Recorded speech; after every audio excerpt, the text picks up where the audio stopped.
सभी को नव वर्ष की शुभकामनाएं। नया वर्ष 2022 आप सभी के लिए एक अच्छा वर्ष हो, जिसमें आप स्वस्थ रहें, समृद्ध रहें और सुख शांति से आपका समय बीते, यही हमारी शुभकामनाएं। कमोडिटी न्यूज एप्लीकेशन मोल तोल की ओर से आयोजित 2022 में जोरदार कमाई वाली दमदार कमोडिटी, इस वेबिनार में आप सभी का स्वागत है। मैं कमल शर्मा सभी वक्ताओं और दर्शकों का हार्दिक अभिनंदन करता हूं।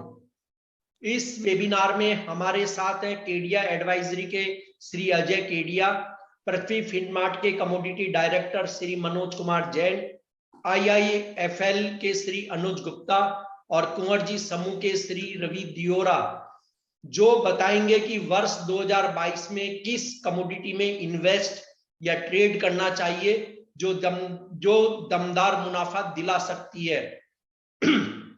एक मैं अभी प्राप्त सूचना के अनुसार बता दूं कि श्री अनुज गुप्ता जी कुछ समय बाद जुड़ेंगे। उन्होंने सूचना दी है कि कोई अति आवश्यक काम आने की वजह से वे कुछ देर बाद वेबिनार को ज्वाइन करेंगे। चलिए वेबिनार की हम शुरुआत करते हैं। अजय जी आपसे कि वर्ष 2022 के लिए आपने किस कमोडिटी को चुना है जो खासी कमाई दे सकती है इस साल? अजय जी। नमस्कार कमल जी और मोलतोल के सभी दर्शकों को, इस वेबिनार में जुड़े हुए सभी दर्शकों को अजय केडिया का नमस्कार और नव वर्ष की शुभकामनाएं। देखिए 2021 की अगर हम बात करें सबसे पहले, क्योंकि कभी भी जब हम आगे का व्यू लेते हैं तो थोड़ा पीछे देखना बहुत जरूरी होता है। तो 2021 के अंदर हमने कमोडिटी की, जैसे मैं काफी टाइम मेरे वेबिनार्स में भी कहता रहता हूँ कि एक सुपर साइकिल का माहौल बना हुआ रहेगा और ऐसे ही हमने मोमेंट प्राइजेस के अंदर बनते हुए देखा, जिसके अंदर सभी, चाहे मेटल हो, चाहे एनर्जी प्रोडक्ट हो, एग्री, सब में हमने तेजी देखी। बट कहीं ना कहीं अगर हम सोने और चांदी की अगर बात करें तो यहाँ पे हमने थोड़ा जो परफॉर्मेंस है वो थोड़ा सा एक नेगेटिव भरा देखा, खास करके सोने की बात करें। कुछ लोग इसको नेगेटिव लेके चल रहे हैं कि सोने ने नेगेटिव रिटर्न दिया है, बट मुझे लगता है ये नेगेटिव रिटर्न नहीं, ये पॉजिटिव रिटर्न की एक आगाज है। बिकॉज हमने करीबन 26,000 से प्राइजेस को 56,000 तक का लेवल छूते हुए देखा और इतने बड़े तेजी के बाद कहीं ना कहीं एक रिट्रेसमेंट या हम कंसोलिडेशन देखते हैं टेक्निकली, वो दिखाई दे रहा है। आप देखिए इन्फ्लेशन कम नहीं हुआ है, जियोपॉलिटिकल टेंशन वो अभी भी कंटिन्यू है, साथ में इंटरेस्ट रेट की बात हो रही है, बट करना ये बहुत डिफिकल्ट है। No doubt Bank of England ने दिसंबर में इंटरेस्ट रेट बढ़ाई है, यूएस ने 3 इंटरेस्ट रेट हाइक के लिए बोला है, बट कहीं ना कहीं अभी भी असमंजस वाले माहौल बने हुए, क्योंकि इतना इन्फ्लेशन जो मार्केट में या लिक्विडिटी पंपिंग की है, ये कहीं ना कहीं सोने और चांदी को सपोर्ट करता है। लेकिन अगर सोना और चांदी में से मुझे एक पिक करना है तो I will go with silver. Silver में पिछले साल अगर हम देखें तो करीबन 8% से ज्यादा की गिरावट हमने देखी है। अभी तक अगर हम देखें तो कॉपर और सिल्वर ये दोनों ही एक अच्छे रेशो में हम ज्यादा करके इसको ट्रैक करते हैं। तो जिस ढंग से कॉपर में एक अच्छी खासी तेजी आई है, उतना रिफ्लेक्शन हमने चांदी में नहीं देखा, और ना ही सोने के मुकाबले चांदी को ज्यादा हमने बढ़ते हुए देखा। इस वक्त भी अगर हम देखें रेशियो तो 80 के नीचे ट्रेड करी। तो ओवरऑल मुझे लगता है कि अगले साल की अगर हम बात करें तो अगले साल के अंदर पहला चीज है कि इसके अंदर जो माइंस के आउटपुट्स है इनमें कटौती की, या हम बोल सकते हैं डेफिसिट जो है, सिल्वर इंस्टीट्यूट के फोरकास्ट आए हैं कि 2022 के अंदर सप्लाई डेफिसिट कंटिन्यू रहेगी। और टेक्निकली भी हम देखें तो 20 से 30 डॉलर का एक ब्रॉडर रेंज बन गया है। 30 डॉलर का लेवल भी जरूर तोड़ेगा 2022 में, बट टाइमिंग मुझे लगता है कि जिस ढंग से M2 सप्लाई जो मार्केट में बढ़ी हुई है, ये कहीं ना कहीं अपॉर्चुनिटी देती है। क्योंकि अक्टूबर के जो फिगर्स आए थे यूएस से, वो 21.18 ट्रिलियन डॉलर का था, जो अब तक का हाईएस्ट लेवल है। अगर हम पिछले 100 साल की बात करें तो इतनी लिक्विडिटी हम जनरली देखते नहीं है। तो ये सभी को, और साथ में एक चीज और है, इंडिया में भी ईटीएफ लॉन्च हो रहा है। ग्लोबल मार्केट में भी हमने देखा है कि ईटीएफ के अंदर थोड़ा सा ठहराव जरूर आया था, बट वैल्यूएशन के हिसाब से मुझे लगता है कि चांदी एक टॉपिक रहेगी जहां पे हमें लगता है एक अच्छा रिटर्न बन सकता है। पहले इंटरनेशनल के मुकाबले अगर हम देखें तो मुझे लगता है पहला पड़ाव 30 डॉलर का रहेगा, जो ऑलरेडी हमने 2021 के अंदर जुलाई में और अगस्त के अंदर हमने बार बार टेस्ट करते हुए देखा था। तो 30 डॉलर का लेवल तोड़ के 35 डॉलर तक का भी लेवल हम देख पाएंगे। वहीं अगर डोमेस्टिक मार्केट की बात करें तो रुपया फैक्टर काफी इंपॉर्टेंट रहेगा। बट डिस्पाइट इट मुझे लगता है कि मल्टीपल ऑफ टाइम हमने 74-75,000 के लेवल हमने अक्टूबर 2021 के अंदर जनवरी में और अप्रैल में हमने 2-3 बार हमने देखा 74 के करीब प्राइजेस टेस्ट करता हुआ दिखाई दिया। तो एज ऑफ नाउ मुझे लगता है कि जब तक प्राइजेस 56,000 का लेवल ब्रीच नहीं करता है, ट्रेंड बिल्कुल तेजी का है। जो ऊपर में पहला लेवल मुझे लगता है कि 72,000 का रहेगा और उसके ऊपर निकल जाता है और होल्ड करता है, जो मुझे लगता है कि थर्ड फोर्थ क्वार्टर के अंदर डिस्पाइट के इंटरेस्ट रेट हाइक की जो हम बात कर रहे हैं उसको देखते हुए मुझे लगता है 84 से 85,000 तक का भी लेवल दिखा सकता है, जो 61.8% का फिबोनाची रिट्रेसमेंट है वीकली चार्ट पे। तो टेक्निकली, फंडामेंटली और सीजनलिटी तीनों के तहत मुझे लगता है कि प्राइजेस में अच्छी तेजी रहेगी। जो इमीडिएट में 72,000 का लेवल हम टारगेट लेके चल सकते हैं और 72,000 के ऊपर अगर कंटिन्यू होल्ड कर जाता है तो 84 से 85,000 का लेवल हम चांदी में देख पाएंगे। कमल जी। जी धन्यवाद अजय जी। आपने सुझाया कि 2022 में ऐसा कमाना है तो चांदी पर दांव लगाएं। रवि जी, अब मैं आपसे यही बात जानना चाहूंगा कि इस नए वर्ष में आप किस कमोडिटी में ट्रेड या इन्वेस्टमेंट करने की सलाह देंगे जो सुपर डुपर रिटर्न दे दे निवेशकों को? डेफिनेटली जैसे अजय जी ने बात किया कि जो बेसिकली उन्होंने जो सिलेक्ट किया कमोडिटी वो नॉन एग्रो फ्रंट से सबसे अंडर परफॉर्मर रहे 2021 के। वैसे एग्री कमोडिटीज की बात करें तो सबसे ज्यादा अंडर परफॉर्मेंस आपको अगर एडिबल ऑयल को निकाल दे तो वो जीरे में था। जीरे के प्राइजेस देखे तो अगर आप ईयर ऑन ईयर कंपेरिजन करें तो जीरे में काफी लोअर रिटर्न रहा। उसका बेसिक रीजन एग्जिस्टिंग स्टॉक था। लास्ट मोमेंटम अप्रैल से सितंबर में थोड़ा एक्सपोर्ट रिलेटेड एक्टिविटीज सबड्यूट रही, इस हिसाब से थोड़ा जीरे में आई थिंक गिरावट थी। बट अभी जो ट्रेंड में देख रहा हूँ नेक्स्ट ईयर के लिए वो काफी मुझे लग रहा है कि एक पॉजिटिव ट्रेंड में जीरा जा रहा है। उसके कई मल्टीपल रीजन है, जो फंडामेंटल रीजन है, टेक्निकल रीजन है, वो हम बात करते हैं। पहला जो रीजन है वो है एक्सपोर्ट। क्योंकि देखे तो स्पाइसेस, टोटल स्पाइसेस का एक्सपोर्ट 4 से 5 लाख टन रहता था। लास्ट ईयर देखे तो वो जीरे का ही अगर आप एक्सपोर्ट देखे तो करीबन 3 लाख टन का जीरे का हमने एक्सपोर्ट किया। तो जो एंडिंग स्टॉक का काफी बड़ा मामला था, जो एंडिंग स्टॉक के हिसाब से लगातार जीरा में 2-3 साल से अंडर परफॉर्मेंस देखने को मिला है, वो शायद मुझे लग रहा है कि ये साल नहीं रहेगा। सेकंड जो मैं बड़ा रीजन मान रहा हूँ वो अराइवल्स एंड यील्ड। अराइवल्स की बात करें तो जैसे ही फरवरी मार्च में उसका अराइवल पीक टाइम रहता है, इस टाइम ईयर ऑन ईयर अगर कंपैरिजन हम करेंगे जब हम फरवरी मार्च में रहेंगे तब अराइवल्स काफी थीन रहेगी। उसके दो बेसिक रीजन है। पहला कि 3 से 4 बार जो अनसीजनल रेन आए, इस हिसाब से जो पेज का मॉइस्चर का जो लेवल है सॉइल में वो काफी ज्यादा रहा। इस हिसाब से जीरे के क्रॉप को ये नेगेटिव होगा यील्ड वाइज। एंड प्रोडक्शन के नंबर्स या सोइंग के नंबर्स देखे तो सोइंग के नंबर्स में भी ऑलमोस्ट 40% की गिरावट है। जो रिसेंट डेटा निकल के आ रहे हैं, अभी हम 3 लाख हेक्टर तक ही गुजरात में पहुंचे, तो आई थिंक ये काफी नेगेटिव डेटा है ऑन टर्म्स ऑफ प्रोडक्शन। तो आई थिंक प्रोडक्शन काफी कम रहने की उम्मीद है। अभी जो एस्टिमेट पे आ रहा है कि करीबन 13-14% प्रोडक्शन कम रहने की उम्मीद सारे मीडिया या सारे एजेंसीज के ओर से आ रहे हैं। मुझे लग रहा है कि इस साल प्रोडक्शन 30-40% कम रहेगा, क्योंकि सोइंग भी काफी कम हुआ है। साथ में सीरिया एंड टर्की का कोई इतना ज्यादा इंटरनेशनल मार्केट में अराइवल्स आने की उम्मीद नहीं है। तो आई थिंक इंडिया एक बेस ये कमोडिटी का एक बेस रहेगा। यहाँ से एक्सपोर्ट ऑर्डर्स काफी रहेंगे। हालांकि 5 साल में हम देखें तो प्रोडक्शन जीरे का डबल हुआ है, बट उसके सामने हम एक्सपोर्ट देखें तो वो 80,000 टन से 3 लाख टन पहुंच गया है। तो आई थिंक मुझे लग रहा है कि नेक्स्ट ईयर वैसे जीरा में एक काफी अच्छी उछाल रह सकते हैं। और इस साल जीरा ने एक सबड्यूट परफॉर्मेंस किया था। इस हिसाब से जो फार्मर्स का टोटल ध्यान था, टोटल फोकस था, वो सरसों पे एंड पल्सेस पे ज्यादा रहा, अदर ऑयल सीड्स पे ज्यादा रहा। तो इस हिसाब से सोइंग कम रही। एंड आई थिंक जैसे ही ये मार्च अप्रैल में हम जाएंगे, जीरा में एक अच्छा उछाल देखने को मिलेगा। प्राइस वाइज मेरा ये मानना है कि जो आज का क्लोज डेज हाई पे हुआ, शायद उसको पता रहेगा कि हम मोलतोल पे जीरा डिस्कस करने वाले हैं। लास्ट मोमेंटम में अगर आप देखें तो एक बड़ी कैंडल जीरा की बनी। मुझे लग रहा है कि लेवल स्पेसिफिक 16,000 से लेके 16,500 एक एक्यूमुलेशन लेवल रहेगा जिसमें आपको खरीद करना है। डाउन साइड मैं नहीं मान रहा कि ये 15,000 का लेवल ब्रेक करेगा। अपर साइड मेरे थोड़े एग्रेसिव टारगेट रहेंगे, वो 20,000 के रहेंगे।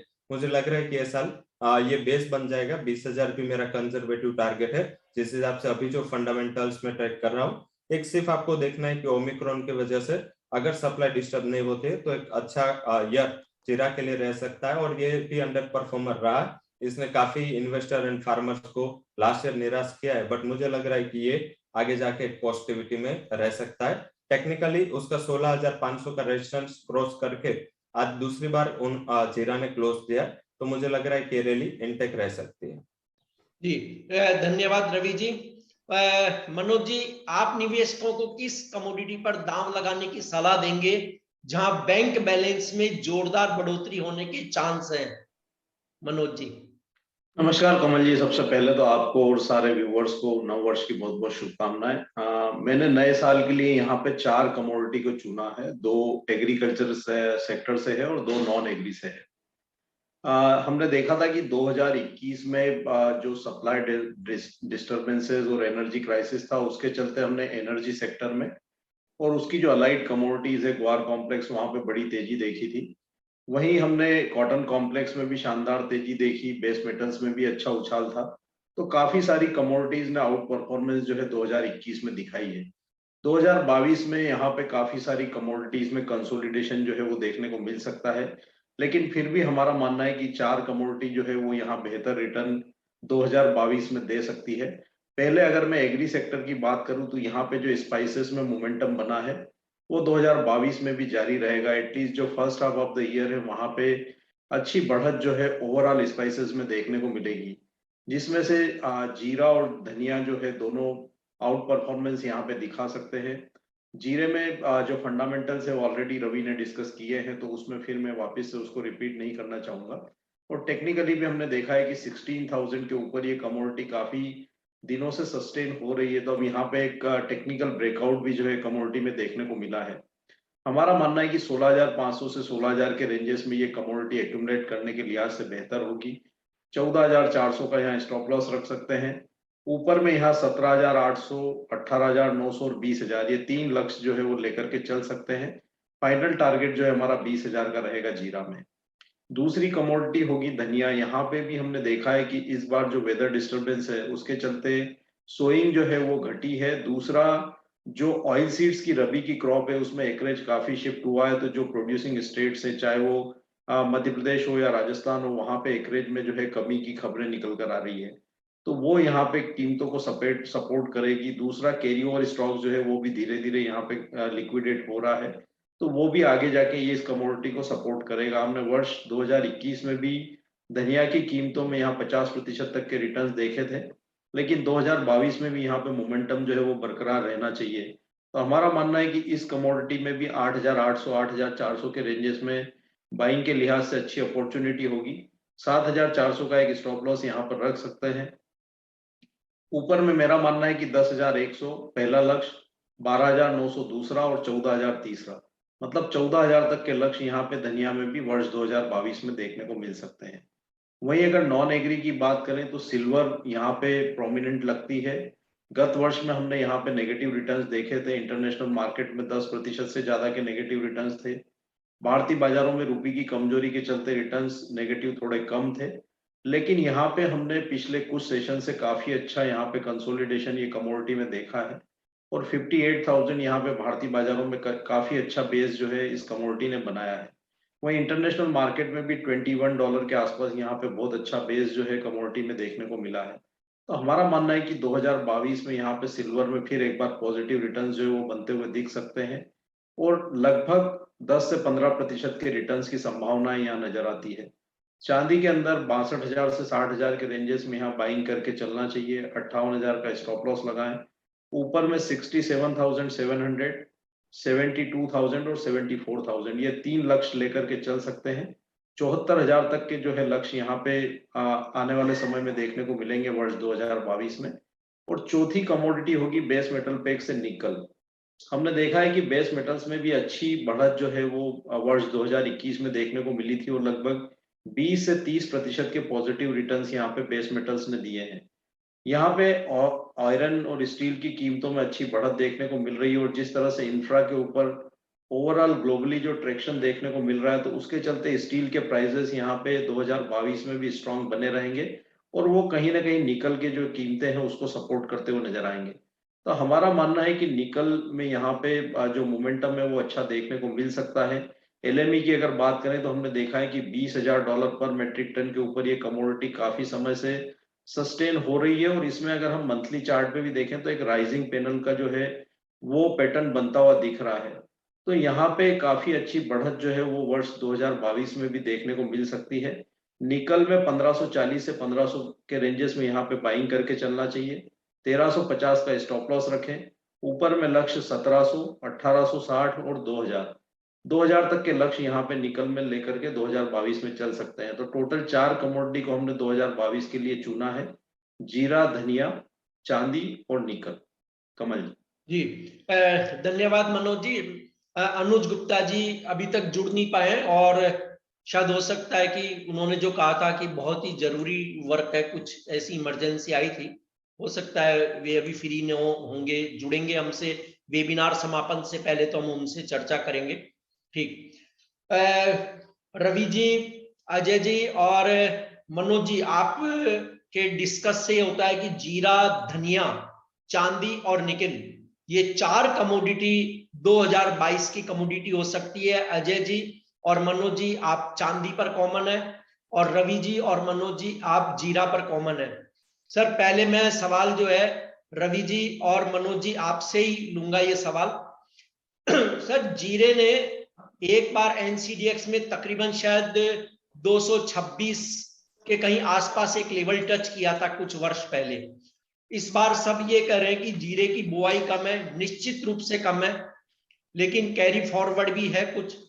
और क्या आप मानते हैं, क्योंकि 200 देखिए सभी जगह बात आ रही कि जीरा 200 रुपए को टच करेगा, क्या आपको लगता है कि जो उसने प्रीवियस हाई 226 के करीब करीब कुछ बनाई थी, वहां पहुंचने की कोई आपको चार्ट के अनुसार उम्मीद लगती है? नहीं, रवि जी पहले आप बता दें, फिर मनोज जी आप बता दें, या दोनों एक साथ बताएं।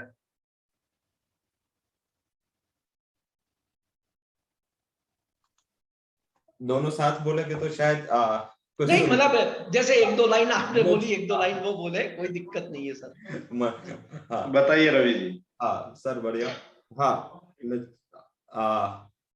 जैसे आपने बोला, मुझे तो उससे ज्यादा लग रहा है। आपने जो टारगेट बताया, मुझे लग रहा है कि मैंने इस हिसाब से जब मैं बोल रहा था तब मैंने एक पॉइंट ऐड किया था कि मैं कंजर्वेटिवली टारगेट मान रहा हूँ, क्योंकि जो आप अभी जो जब जीरा ने 226 का हाई लगाया था उस टाइम के जो फंडामेंटल्स है उससे कई कई अच्छे फंडामेंटल्स ये साल है। क्योंकि उस टाइम क्या हुआ था कि उस time due to this monsoon and means late monsoon था, इससे काफी क्रॉप को नुकसान हुआ था और इससे अराइवल डिले हुई थी, अराइवल स्टॉप नहीं हुई थी। तो आई थिंक ये एक फैक्टर था। साथ में उस टाइम जो इंडिया एक्सपोर्ट करता था उसका जो आंक था वो 1 लाख टन से कम था, मीन्स के हमारा जो टोटल एक्सपोर्ट है वो 1 लाख टन से कम था। सडनली लास्ट 2 से 3 साल में जो जीरा की डिमांड बढ़ी है इंडिया में वो काफी बेहतरीन है। और उस टाइम क्या था कि सप्लाई का काफी डिस्टर्बेंस हुआ था, क्योंकि सीरिया एंड तुर्की में जियोपॉलिटिकल क्राइसिस हुए थे। इस हिसाब से जो ग्लोबल स्टॉक मिलना चाहिए था वो नहीं मिला था। तो इस हिसाब से वहां पे जो तेजी हुई वो सस्टेनेबल नहीं रही और जिगजैग करके वो हाई टेस्ट करके मार्केट उसी साल 12,800 नीचे भी आ गया। तो आई थिंक मुझे नहीं लग रहा है कि इस टाइम इतना बड़ा वोलेटिलिटी होगा। इस टाइम मुझे लग रहा है कि मार्केट एक बेस बना के चलेगा। अभी जो एवरी ईयर मार्केट में 13,000 का बेस बनता है, 12,800 के करीब बेस बनता है, मुझे लग रहा है कि ये बेस इस साल 15,000 तक शिफ्ट होगा। और जो प्राइसेस, एवरेज प्राइसेस अगर साल के देखें तो वो 16 से 17,000 के करीब एवरेज प्राइसेस रहते हैं। वो मुझे लग रहा है कि इस साल एवरेज प्राइसेस 18 से 19 के बिटवीन रहने चाहिए और एक बार नया लगेगा, ऐसा मुझे जरूर से लग रहा है। मनोज जी आप? बिल्कुल, मैं भी यहाँ सहमत हूँ, क्योंकि हमने इस बार जो मूवमेंट देखा है जीरा का वो स्लो एंड स्टडी है और लगभग पिछले 6 से 7 महीनों में हमने देखा है कि ग्रेजुअल बढ़त जो है यहाँ लो से ऊपर की तरफ है बनती हुई दिख रही है। और मंथली चार्ट पे भी हम देखें तो हर महीने यहाँ पे हायर टॉप जो है वो चार्ट जो है बनाता हुआ दिख रहा है। तो कहीं ना कहीं टेक्निकली भी और फंडामेंटली भी ये कमोडिटी इस वर्ष मजबूत दिखती है। और जिस तरह से यहाँ पे अगर जो एक्सपोर्ट मार्केट सपोर्ट करती है तो बिल्कुल जो नए भाव है वो भी यहाँ इस वर्ष जीरे के देखने को मिल सकते हैं। 20,000 बिल्कुल यहाँ कंजर्वेटिव टारगेट है। और हमारा मानना है कि second half of the year जो है काफी कुछ जो पैंडेमिक है उसके जो कंसर्न्स है वो भी ईज होते हुए दिखेंगे। जिस तरह से फास्टर वैक्सीनेशन और यहाँ बूस्टर की जो बातें हो रही है और उसके ऊपर प्रोग्रेस भी काफी अच्छी है काफी सारी कंट्रीज की। तो second half of the year में यहाँ पे एक्सपोर्ट डिमांड में भी काफी सुधार जो है वो देखने को मिल सकता है। तो उस लिहाज से जो पुराने जो हाईज है जो 226 तक के आप बता रहे थे वो भी यहाँ पे वर्ष 2022 में ब्रीच हो सकते हैं। इसमें कोई आश्चर्य की बात नहीं है। तो बिल्कुल ये एक अच्छी कमोडिटी जो है 2022 के लिए साबित होगी और अच्छे भाव यहाँ पे देखने को मिलेंगे। जी मनोज जी, आप और अजय जी चांदी पर कॉमन है सर। तो चांदी में आपने अजय जी का व्यू सुना, अजय जी ने आपका भी व्यू सुना है, लेवल्स भी देखें। आप चांदी के बारे में एक क्या कहना चाहेंगे एक इन्वेस्टर को कि चांदी में किस तरह वो अपनी पोजीशंस को रखे, और अजय जी का जो व्यू है उससे आप किस तरह से सहमत या उसमें डिफरेंस व्यू रखते हैं, क्या है उसके लिए? नहीं, बिल्कुल अजय जी के व्यूज से मैं सहमत हूं और मुझे भी यहाँ पे जो है पॉजिटिव रिटर्न 2022 में चांदी में देखने को मिल रहे हैं। स्पेशली चांदी की जो ब्यूटी है वो यहाँ पे प्रीशियस मेटल के साथ साथ में जो बेस मेटल्स का भी व्यवहार करती है।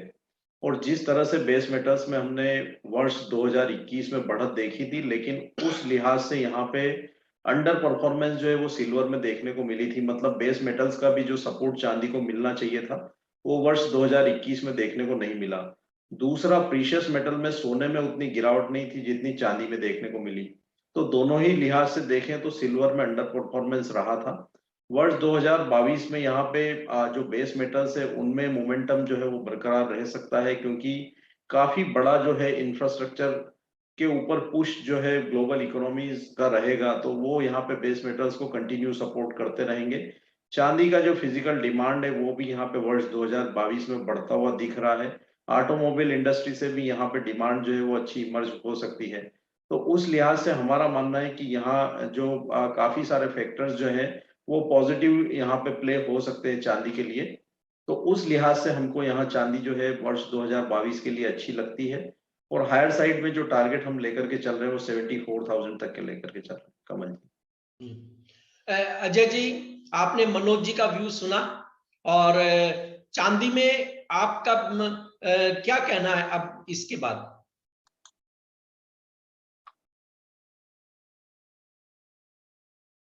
जी, आपने एक्चुअली एक ही कमोडिटी सुनकर हमारा आगे का भी बंद करवा दिया। कोई बात नहीं है, हम और भी कमोडिटीज है जो 2022 में रिटर्न चलेंगे। सबसे पहले चांदी में सबसे सोने चांदी में जैसे मैंने अभी बताया था आपको कि 2021 में ठीक है नेगेटिव रिटर्न देखकर हम नेगेटिव की बातें करते हैं, बट अगर आप इसको ईयर ऑन ईयर चीजें देखेंगे तो ये चार्ट्स के ऊपर ज्यादा स्क्वीज होता हुआ दिख रहा है। चांदी के अंदर आप ये देखिए, माइन की सप्लाई 2021 में भी लिमिटेड थी। 2022 में फर्दर जो सिल्वर इंस्टीट्यूट की रिपोर्ट आई है उसमें कमी बता रहे हैं।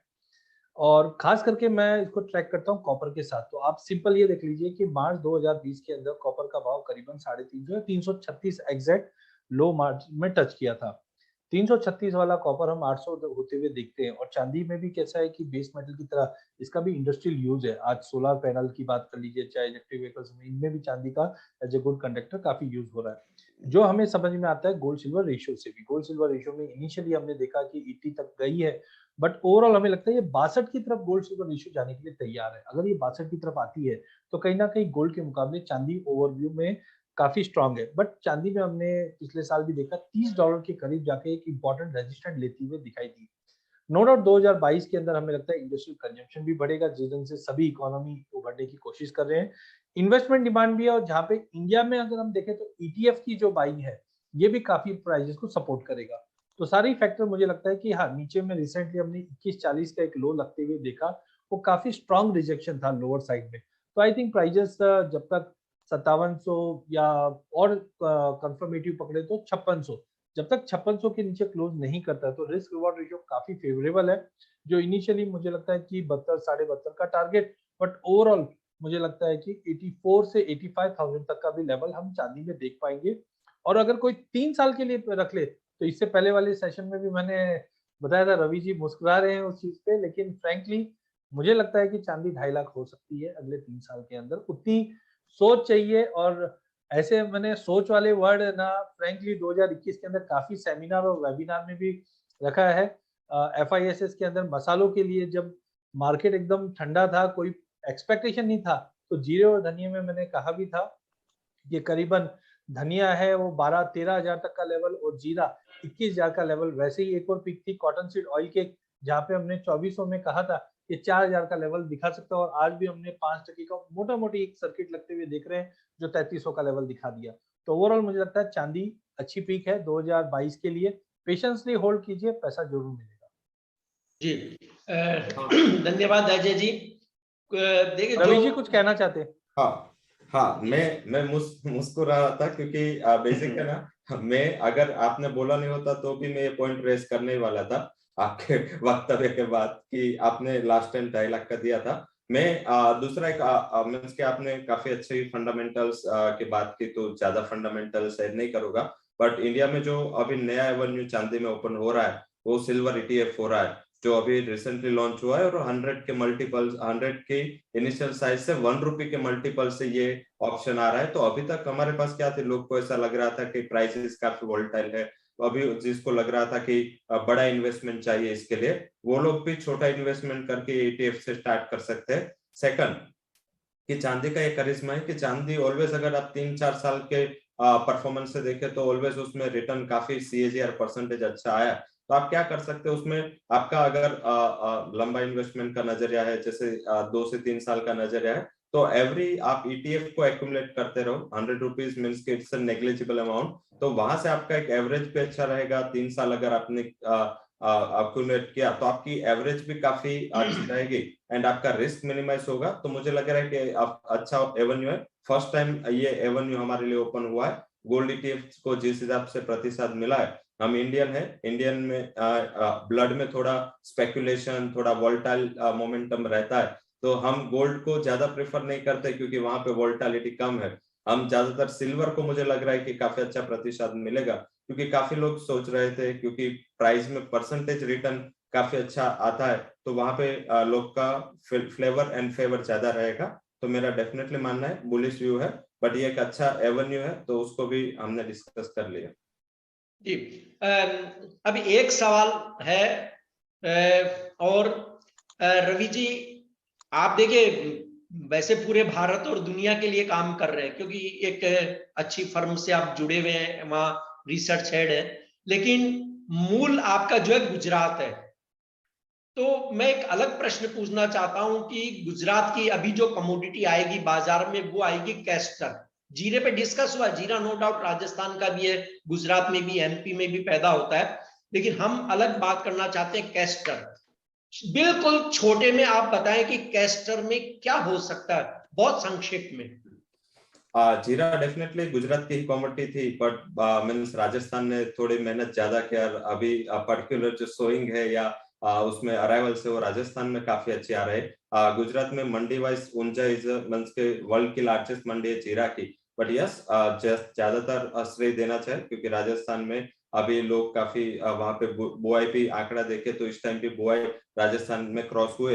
कैस्टर डेफिनेटली अराइवल्स को काफी टाइम है अभी, मुझे लग रहा है कि फरवरी एंड से मार्च तक उसके अराइवल पिक पे आएगी, तब तक प्राइसेस है थोड़े पॉजिटिव सेंटिमेंट में रहने चाहिए। हालांकि मैं वहां पे बड़ी तेजी की एक्सपेक्टेशंस नहीं करता क्योंकि इस टाइम काफी इफ एंड बर्स्ट है। चाइना का जो लास्ट ईयर का इंपोर्ट डिमांड था वो थोड़ा सबड्यूड रहा था, इस साल भी लग रहा है कि रिकवरी है, बट जो लास्ट ईयर इतना ज्यादा पेस पे अगर रिकवरी नहीं आई तो भी हम 2019 के लेवल पे कैस्टर ऑयल के एक्सपोर्ट पे शायद ना पहुंच पाए। तो मुझे लग रहा है कि वैसे 2 से 3 महीने में मेरा ये मानना है जब तक अराइवल स्पीक नहीं होती तब तक प्राइस में सेंस पॉजिटिव रखना चाहिए। लेवल स्पेसिफिक बात करें तो मुझे लग रहा है कि उसकी ब्रॉडर रेंज है टिल अराइवल पीक मार्च अप्रैल तक, वो नीचे 5600 एंड अपर साइड देखे तो 6400 तक ये लेवल्स रहेगा, बट कोई भी डिप आता है आपको नीचे 5700 लेवल मिलते हैं तो मुझे लग रहा है कि काफी बाइंग अच्छी अपॉर्चुनिटी रहेगी और ये 6500 के एक लिमिटेड टारगेट तक जा सकता है। बाद में जब अराइवल का प्रेशर बढ़ेगा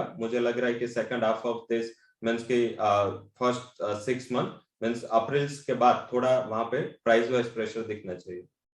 जी, धन्यवाद रवि जी। अब मैं आप तीनों रिसर्च एनालिस्ट से एक कॉमन सवाल की ओर बढ़ रहा हूं कि पहले अजय जी आप बताएं कि वर्ष 2022 के, आपने देखिए सिल्वर का जिक्र किया है, अब उस पर नहीं, लेकिन 2022 की एग्री या नॉन एग्री में कोई ऐसी सिंगल कमोडिटी जो आपकी नजर में हो जहां ट्रेड नहीं इन्वेस्ट करना चाहिए, वो कौन सी हो सकती है? बड़ी असमंजस वाला सवाल आपने मेरे से पूछ लिया, जी क्योंकि जी कमोडिटी की सुपर साइकिल और सारी कमोडिटी मुझे अच्छी लगती है, और खास करके एग्री कमोडिटी। 2021 के अंदर जो कमोडिटीज ने अंडर परफॉर्मिंग की है, मतलब परफॉर्मेंस है उसके बावजूद मैं अंडर परफॉर्मिंग वर्ड बोल रहा हूँ, तो 2022 के अंदर अच्छा दिखेगा। उसमें है जीरा, धनिया और कॉटन सीड ऑयल केक के साथ साथ कॉटन, ये 4 कमोडिटी। गवार के लिए भी काफी जन पूछ रहे थे, बट गवार में अक्टूबर के बाद मैं नेगेटिव में ही हूँ, अभी भी वही भाव छपे हुए हैं स्क्रीन के, उसके ऊपर जा नहीं पा रहे हैं। बट मुझे लगता है ये जो 4 कमोडिटी है, ऑलरेडी रवि जी ने और मनोज जी ने भी इस पर डिस्कस किया है, तो मैं एक साथ ही थोड़ा ओवरव्यू बता देता हूँ। सबसे पहले तो मसालों के अंदर अगर हम जीरा धनिया की बात करें, तो जो मैंने मार्च 2021 के अंदर ओवरव्यू रखा था, सेम ओवरव्यू लेके चल रहा हूँ मैं। धनिया है जो मुझे लगता है कि करीबन 12.5 से 14,000 तक का भी लेवल दिखा दे, लेकिन जीरा जैसे रवि जी ने भी कहा, मुझे लगता है कि ये 2018 का जो हाई लगाया था 22,360 का, ये लेवल तोड़ते हुए 25,000 का भी लेवल दिखा दे, but that is too early to say right now. क्योंकि आप ये समझिए कि इस बार ग्लोबल मार्केट के अंदर पाइपलाइन पूरी खाली है, शिपमेंट्स हमने डिले देखे हैं अभी भी, और आई थिंक जो एक्सपोर्ट रमजान का जो एक्सपोर्ट डिमांड रहेगा वो 15 जनवरी से मार्केट में गुदगुदाहट स्टार्ट हो जाएगी एक्सपोर्ट को लेकर। और जो कैरी ओवर स्टॉक की हम बातें कर रहे थे जीरे में, धनिया में तो वैसे भी काफी नेग्लिजिबल ही था, तो ये दोनों कमोडिटी एक्सपोर्ट में भी अच्छी डिमांड रहेगी, प्लस डोमेस्टिक कंजम्पशन भी कंटिन्यू रहेगा, और एक अच्छा खासा रिटर्न हम जो ऑलमोस्ट ये पीरियड में भी ऑलरेडी देखा है, और अभी भी मुझे लगता है ये दोनों में बने रहते हैं। वहीं दूसरी 2 कमोडिटी और जो है वो है कॉटन सीड ऑयल केक, जो मैं करीबन 2400 रुपए से कंटिन्यू बता रहा हूँ, बाय कीजिए। अभी भी मुझे लगता है कि आज भी सर्किट लगाए ऊपर में बिल्कुल 4,000 का level cotton seed oil cake, और कॉटन भी मुझे लगता है 40,000, जो इंटरनेशनल में 138 सेंट तक का लेवल दिखा सकता है। तो मेरे हिसाब से एग्री सुपर, अब ये तो मैंने खाली 4 ही बताई है, बट ओवरऑल मुझे लगता है 2022 के अंदर ध्यान रखिए क्वार्टर 1 तक की तेजी है, क्वार्टर 2 क्वार्टर 3 में आप बिल्कुल तेजी भूल जाइए, कोई भी कमोडिटी में तेजी नहीं रहेगी। उसका कारण है सप्लाई रिस्टोर होना चालू हो जाएगा सभी जगह से, डिमांड भी इंप्रूव होगी बट सप्लाई रिस्टोर होगा, और मानसून काफी बड़ा फैक्टर रहेगा जो हमें लगता है इस बार कमजोर हो सकता है। तो मुझे लगता है जीरा धनिया मार्च तक के लिए लेके चलिए, जिसमें 22 से 25,000 के बीच में जीरा, धनिया करीबन 12.5 से 14,000, और कॉटन सीड ऑयल के 4,000, और कॉटन का भाव 40,000। ये 4 कमोडिटी मुझे लगता है अब खाली मार्च तक की तेजी है, मार्च तक के लिए लेके चलना जी, धन्यवाद अजय जी। आपने उन लोगों के लिए कहा कि जो 3 महीने में पैसा कमाना चाहते हो वो इन 4 कमोडिटी पे दांव लगा सकते हैं, उसके बाद सप्लाई बढ़ेगी तो शायद बाजार के मूवमेंट चेंज हो सकते हैं। मनोज जी, किसी को ट्रेड ही नहीं करना है, केवल इन्वेस्टमेंट करना है, उस पर्पज से कौन सी कमोडिटी बेटर हो सकती है कि जहां जो कहता भाई मुझे रोज रोज की ट्रेडिंग की जरूरत नहीं है, मैं केवल इन्वेस्टर हूं और प्योर इन्वेस्टर इन्वेस्ट करना चाहता हूं?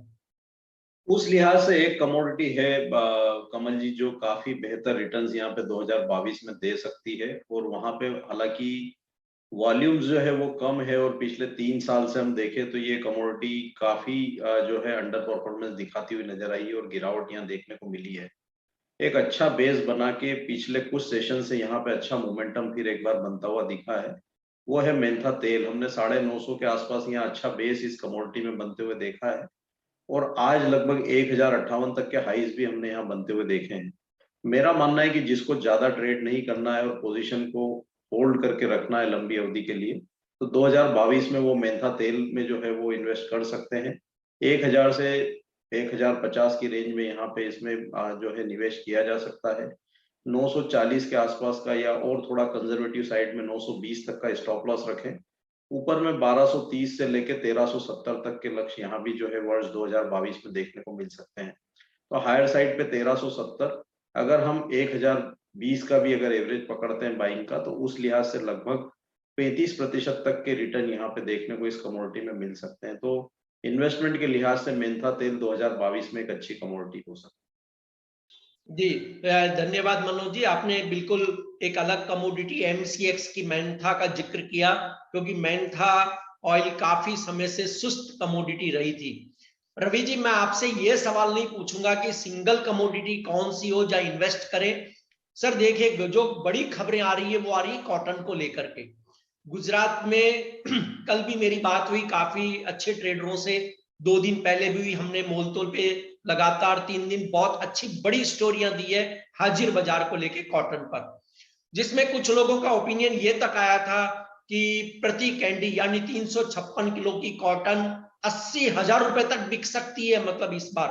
और हालांकि कुछ लोगों ने ये कहा कि 2010-11 में जो आईसी में जो प्राइस टच हुए थे शायद वो टच ना हो, लेकिन उनके करीब करीब कॉटन पहुंच सकती है भारत।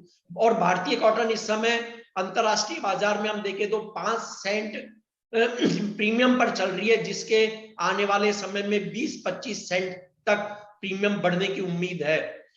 आप सर क्या कहना चाहेंगे कि जो कॉटन पर दाव खेलना चाहता है, कि गुजरात की एक बड़ी एग्री कमोडिटी कॉटन है, हालांकि महाराष्ट्र है, राजस्थान है, उसमें पंजाब, हरियाणा, आंध्र प्रदेश, तेलंगाना, हम अगर कहें तो पूरे भारत की सबसे बड़ी कमोडिटी जो है वो कॉटन है।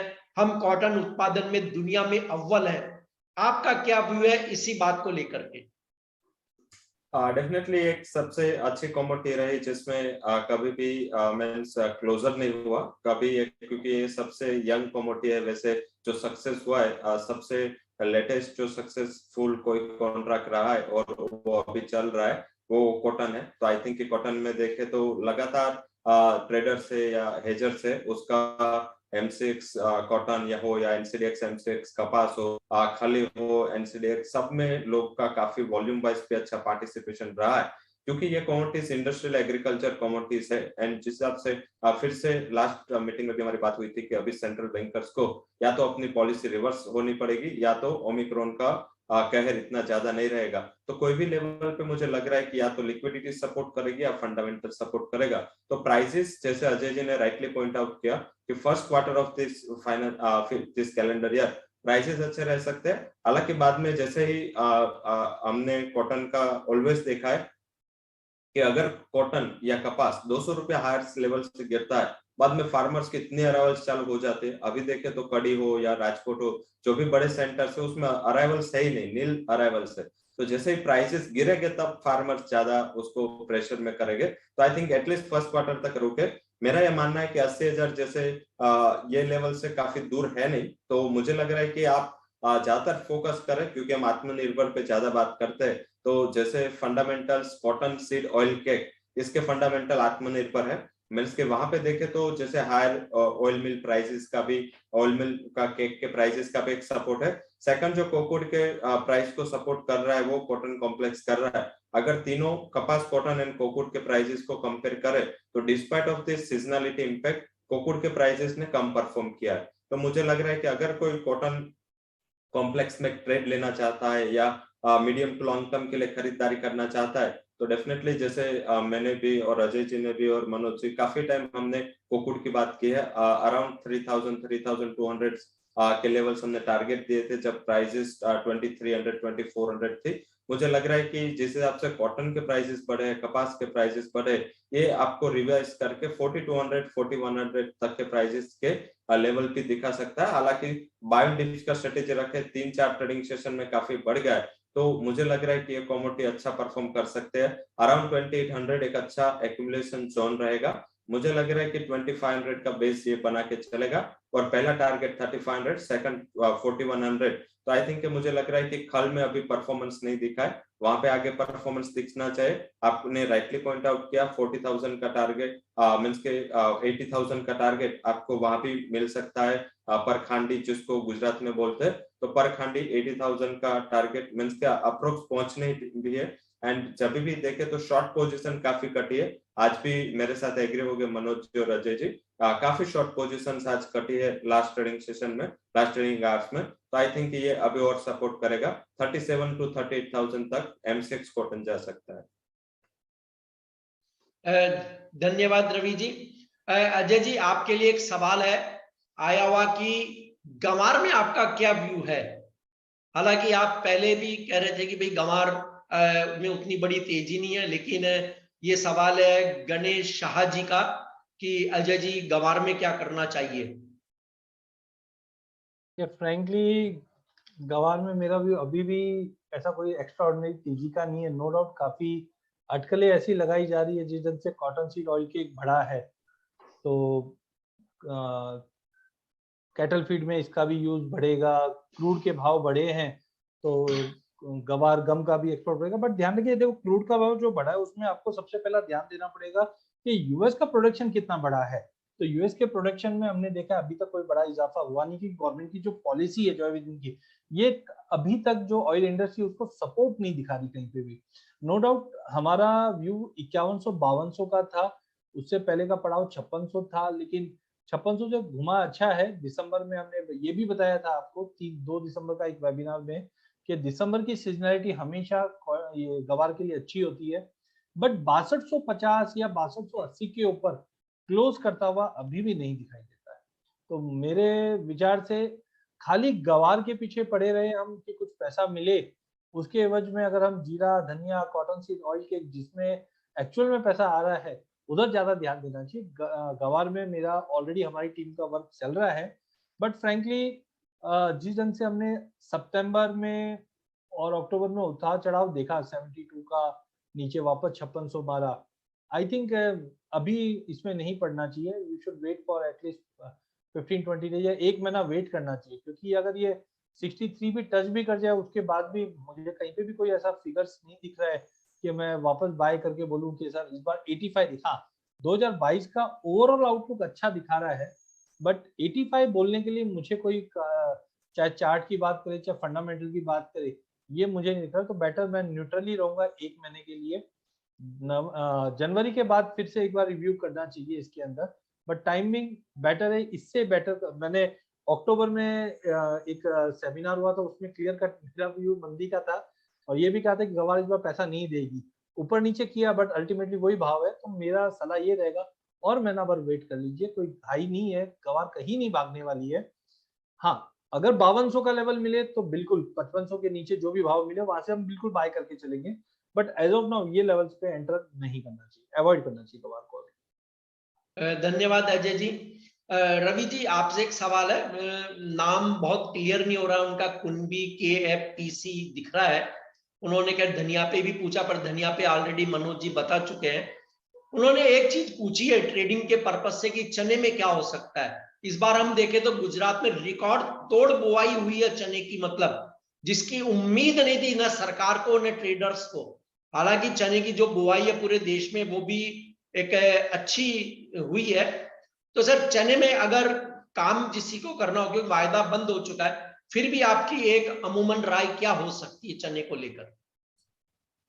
एक चने में भी बता देता हूँ और दूसरा कॉमोडिटी है सरसों। ये दोनों की जो बुआई हुई है इस टाइम और जो फार्मर्स का इंटरेस्ट है, गुजरात हो या कोई भी आप RMC में अगर देखे तो प्रोडक्शन के नंबर जो एस्टिमेट है उसमें भी काफी इजाफा है। एंड चना में भी देखे तो इस टाइम गुजरात में पहले से ट्रेंड रहा है।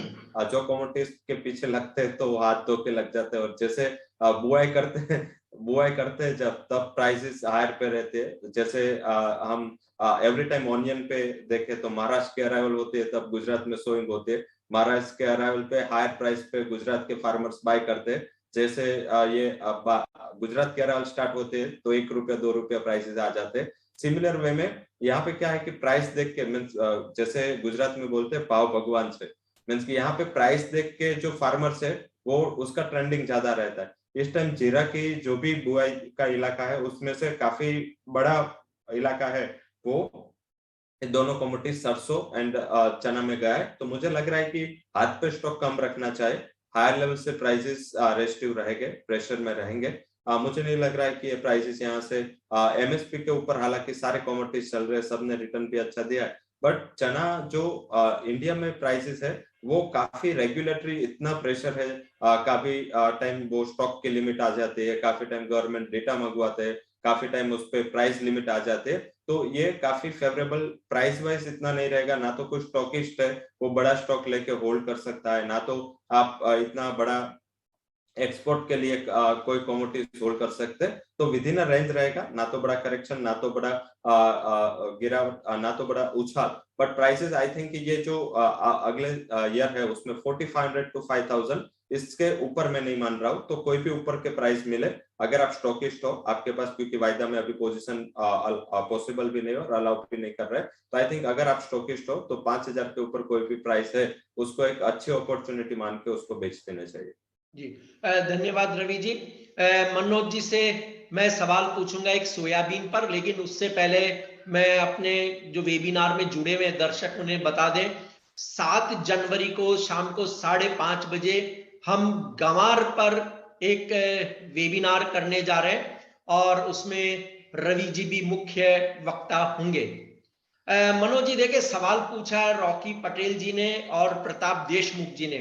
एक कॉमन सवाल है कि सर सोयाबीन में क्या करें। ठीक है, वायदा बंद हो गया है, लेकिन आप मध्य प्रदेश में रहते हैं जो सोयाबीन का हृदय प्रदेश है, मतलब जहां सोयाबीन मेन कमोडिटी मानी जाती है, तो सोयाबीन पे आप क्या राय देंगे, क्योंकि आप हाजिर से भी जुड़े हुए हैं, क्योंकि आपका बैकग्राउंड जो है वो एक कृषि प्रधान परिवार से है सर। बिल्कुल कमल जी, जहां तक सोयाबीन का मेरा मानना है कि जब यहाँ पे कॉन्ट्रैक्ट जो है वो बैन किए गए थे पिछले महीने में फ्यूचर्स ट्रेडिंग के लिए, उसके बाद हमने एक नी जर्क रिएक्शन यहाँ पे सोयाबीन की कीमतों में आते हुए देखा था। लेकिन हमने देखा है कि इंटरनेशनल मार्केट में सीबीओटी फ्यूचर्स जो है वो एक अच्छी बढ़त दिखाता हुआ नजर आ रहा है, और उसी के इनलाइन हमने फिर एक बार फिजिकल मार्केट में भी कीमतों को ऊपर आते हुए देखा है। अभी हमारे यहाँ पे रबी सीजन में ऑयल सीड्स की रिकॉर्ड क्रॉप की जो है खबरें निकल कर आ रही है, और कहीं ना कहीं जब रबी क्रॉप के अराइवल का प्रेशर मंडियों में बनेगा तो फिर वो ओवरऑल ऑयल सीड्स पे एक बार जो है प्रेशर बनाता हुआ नजर आएगा। मेरा मानना है कि सोयाबीन में यहाँ फेब्रुवरी एंड तक जो है मार्केट अपसाइड या स्थिर रह सकते हैं। तो लॉन्ग की पोजीशन एक बार फेब्रुवरी एंड तक जो है वहां पे एग्जिट लेना चाहिए। अभी इंटरनेशनल मार्केट सपोर्टिव है, लेकिन डोमेस्टिक मार्केट में यहाँ पे शायद जो फंडामेंटल है वो फिर डेविएट होते हुए नजर आए फेब्रुवरी ऑनवर्ड्स। तो फेब्रुवरी तक यहाँ पे पोजीशन में बने रह सकते हैं, लेकिन फेब्रुवरी आखिर तक एक बार यहाँ पे लॉन्ग की पोजीशन में एग्जिट लेना मेरे हिसाब से बेहतर रहेगा, क्योंकि मार्च और अप्रैल ये 2 महीने जब अराइवल का प्रेशर रहेगा रबी क्रॉप का, मस्टर्ड का, तो वो फिर एक बार ओवरऑल ऑयल सीड्स को थोड़ा सा प्रेशर बनाता हुआ नजर आएगा। तो फेब्रुवरी के आसपास यहाँ पे जो भी भाव हो 6500-6600, वो एक बार एग्जिट के लिहाज से काफी बेहतर होंगे, और वहां पे एक बार एग्जिट पोजीशन कर लेना चाहिए। जी धन्यवाद मनोज जी। देखिए अजय जी ने, मनोज जी आपने और रवि जी ने जो कमोडिटी बताई 2022 के लिए, वो है जीरा, धनिया, चांदी और निकेल, जिस पर दाम लगा करके और कोई भी कारोबारी या इन्वेस्टर बड़ा पैसा कमा सकता है। बाकी कुछ और कमोडिटी का भी हमने जिक्र किया जिनमें भी शॉर्ट टर्म, मीडियम टर्म पैसा कमाया जा सकता है। 7 जनवरी शुक्रवार को शाम 5:30 बजे हमारे साथ आप फिर जुड़िए, जिसमें हम गंवार पर चर्चा करेंगे। और तब तक मैं आप सभी को धन्यवाद और आभार व्यक्त करता हूं।